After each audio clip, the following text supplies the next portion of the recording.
Joey. Not sure there's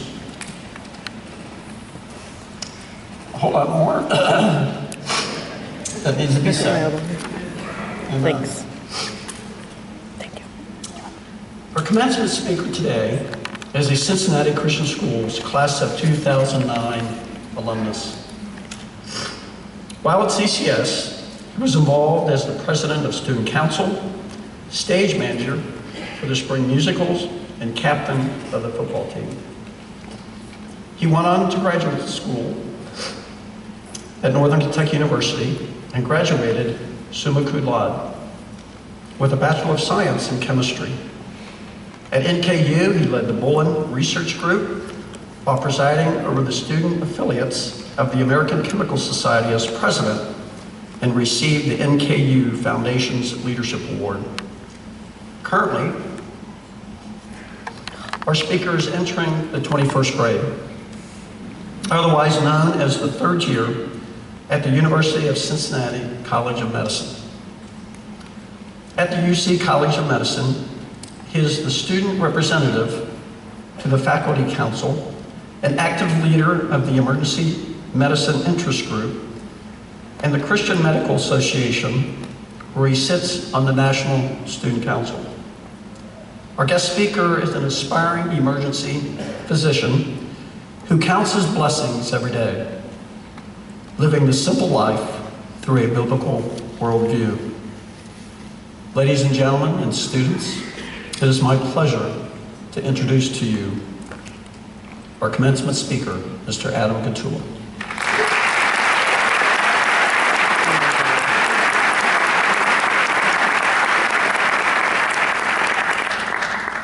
Thank you, Mr. Diefenbacher, and thank you, CCS, for allowing me the great honor of giving this year's commencement address.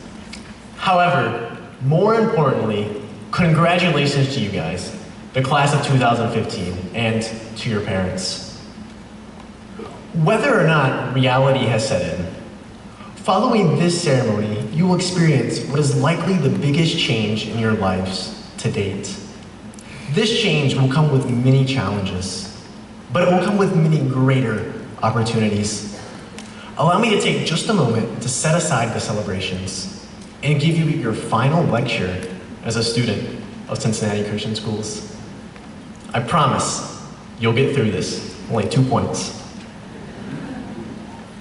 Lifelong learner, passionate disciple, visionary leader. These are some of the buzzwords you will hear describing CCS students and alumni. These descriptions are incredibly powerful, describing someone who has yielded a fruitful life of purpose, something we all desire. While these descriptions are incredibly accurate, I submit 2 small words, a much better descriptor: set apart. Class of 2015, when I say set apart, I am speaking of you. Be aware, however, that to be set apart is not a passive role. Being set apart requires you to be an active participant in life as a Christian. We need you to be set apart. The world needs you to be set apart. Why, you ask? Look back to the 1950s and 60s. People talked of nuclear power, supersonic space travel, or turning deserts into farmland. It was an incredibly great time in the history of the United States, a product of the greatest generation, otherwise known as the GI generation. The generation who grew up in the Great Depression and then went on to fight in World War II. They grew up, or they went on to fight not for fame or recognition, but because it was the right thing to do. They then came back and continued to lead our nations in many areas beyond the war. They did this once again because it was the right thing to do. But what has become of these big ideas? Supersonic space travel, or turning deserts into farmland.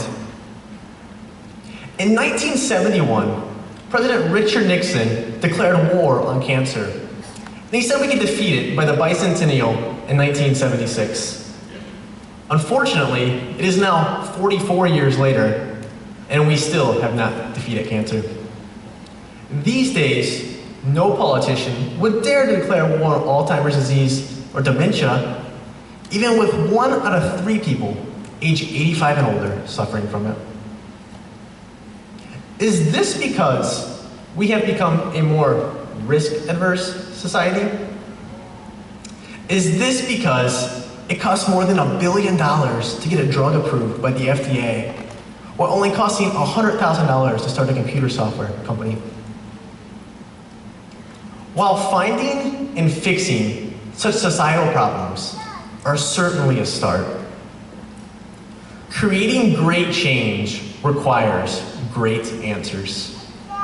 Class of 2015, you and your generation are that great answer. This is why we need your biblical, courageous, and persistent leadership. We need you to be set apart.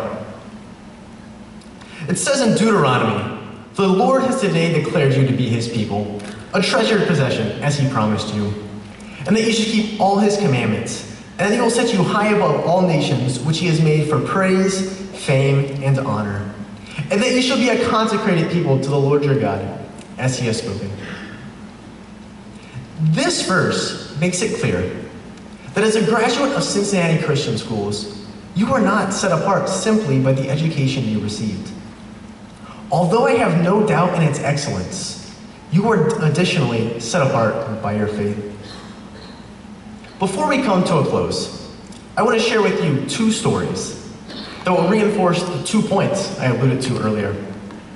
I hope these will help you to live a life that is set apart.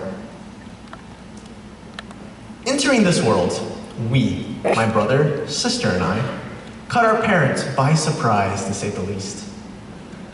My mother and father view my siblings and I as a walking, talking miracle. Leaving her 7-week ultrasound, my mother's world was forever altered. That day, August 21st, 1990, my mother found out that she was not just pregnant, she was pregnant with triplets. My sister Emily, my brother Ross, and me. As her pregnancy progressed, it was anything but normal. As she daily consumed 1 pound of red meat, 8 servings of milk, and 4 servings of bread, as advised by the Children's Hospital of San Francisco. She started in a size 3 dress, gaining 75 pounds and a 55-inch waist. Sorry, Mom. Probably should have kept that one to myself. Then on February 22nd, 1991, Dr. Joseph Spinato helped my mother deliver 6 weeks early at Louisville's Norton Hospital. We weighed an impressive 5'9", 5'12", and 6'1". The delivery was anything but standard, requiring 8 doctors and 12 nurses, $80,000 in 1991. It nearly cost my wonderful mother her life. The story was far from over, as I learned many things from being a triplet. However, I learned many more things from watching my parents parent triplets. As a triplet, with my brother and sister accompanying me, there were always 3 perspectives, 3 wants, and 3 needs. However, as the family unit was divinely inspired, there were only 2 parents, a mother and a father. You could imagine this would have presented some logistical problems right out of the gate. Yet, from the beginning, there was a plan. You might say God's plan was to give us, as triplets, an engineer as a father, and an ingeniously efficient yet tender mother. Apparently, God knew engineers always have a plan. And let me tell you, he was right. Whether it was the bathing system, the feeding system, or another one of the endless home modifications, every second of our lives were meticulously planned. These lessons, along with the determination and perseverance my parents showed, are lessons that continue to serve me well.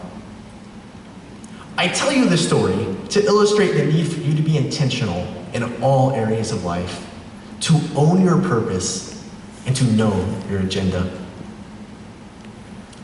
We are blessed with copious amounts of opportunity. However, it is not enough to simply be industrious. So are the ants. We must be focused and intentional, not being quickly swayed by the current trend. Your time and resources are finite. However, with God, the possibilities are infinite. When you are intentional, know your purpose, and to own your agenda. So many young people start off in life with big ambitions and good intentions, yet find themselves meandering through life, jumping from one distraction to the next.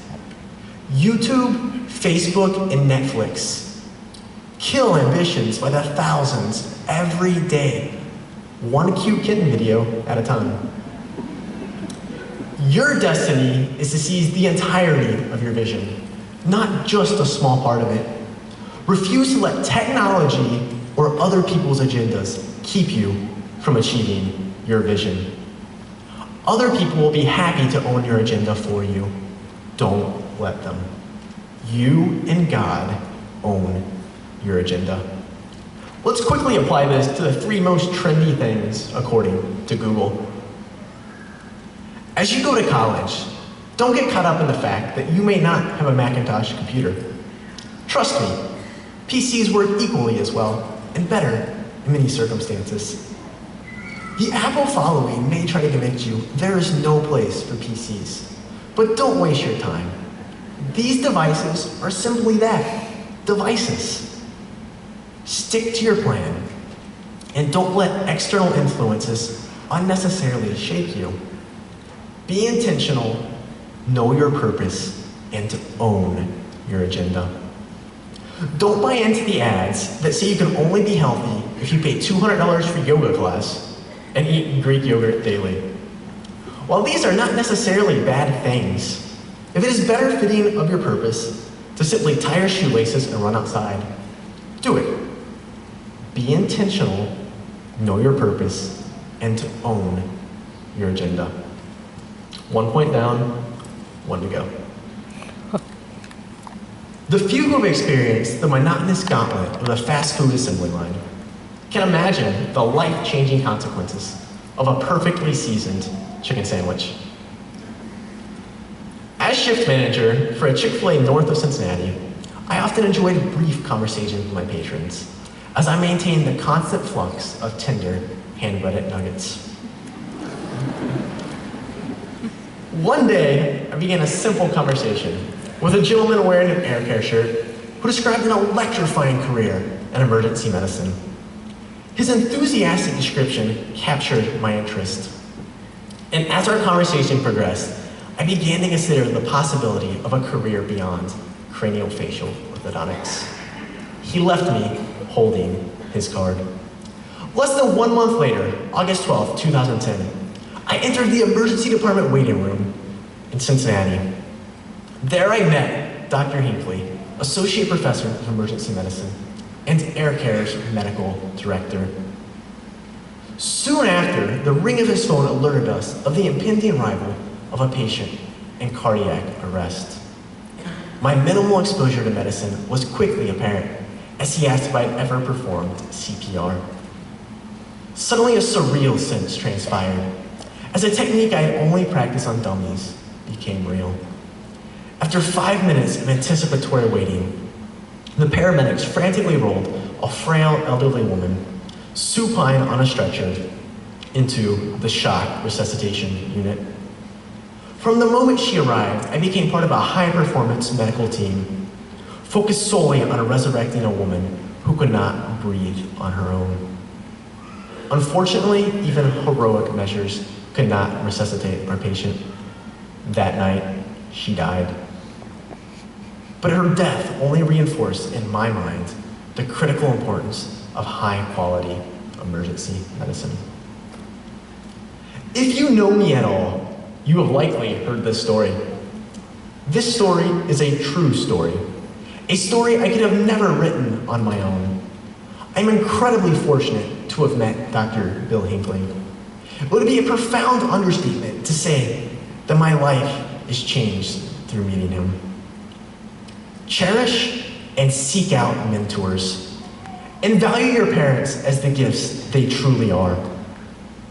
When your time comes, remember to be a good parent and a wise mentor, reflecting on the ones who taught and led you.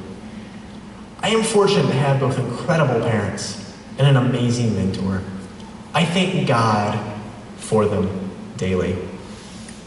So, why am I telling you this story? How this story is applicable to you as freshly minted high school graduates may not seem readily apparent at first glance.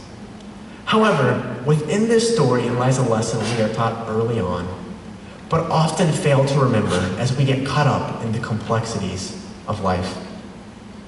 The last point I would like to make is the importance of doing the little things right. Often we find ourselves in situations that seem menial and meaningless. But be reminded, greatness does not come solely in the extravagant things in life. Greatness begins with doing the little things right. Do you think Dr. Hinckley would have spent 10 minutes talking with a cashier at Chick-fil-A about emergency medicine if I hadn't done a pretty good job taking his order? We are told this in Matthew 25, where it says, "You have been faithful with a few things. I will put you in charge of many things." This biblical concept continues to play out in my life every day as I continue the journey from Chick-fil-A to emergency medicine. Class of 2015. Although success is not easy, it is simple. If you are willing to be intentional, know your purpose, own your agenda, and do the little things right, your future will undoubtedly be bright. Cling to these foundational truths and be intentional about being set apart. Congratulations, class of 2015.